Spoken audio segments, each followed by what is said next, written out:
Sometimes, just a small, simple thing can trigger a moment of sadness and grief. For Rachel Pryor, it was a bright red jumper in M&S's menswear department, whilst out shopping with her husband and children in London. I caught sight of this cozy red jumper and thought it was the sort of thing my late father would love. I'd have picked it for him and I could imagine his face in that moment, Rachel told the BBC. Nowhere and no time do I miss my dad more acutely than in the men's department of M&S at Christmas. End of Twitter post by @Oracha Alo. Although her father, Linton, died 10 years ago, the sudden feeling of grief was overwhelming. It felt cathartic to use Twitter, but I didn't think for 1 minute my innocuous tweet would catch on. It's been bizarre.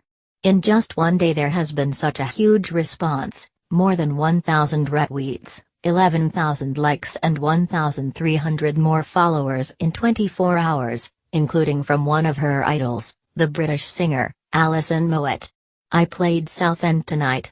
Every time I was stressed because my parents were in the audience.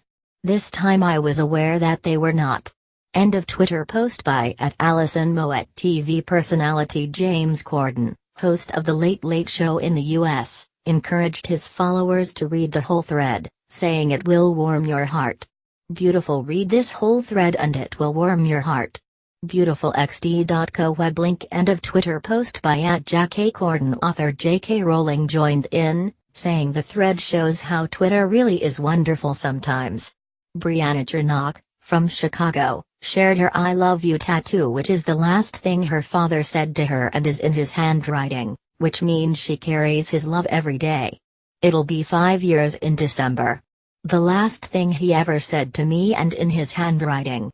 I carry his love every day. Pic.twitter.com web link. End of Twitter post by @RelSlimChicken. Other triggers shared on Rachel's thread include songs, aftershave, tobacco, tea and tankards, which made people think of their loved ones. One of Rachel's father's former pupils talked of his legendary assemblies. Others shared their own personal memories, like LA_P.D.X, who posted a note from her dad telling her to use good judgment in credit card purchases.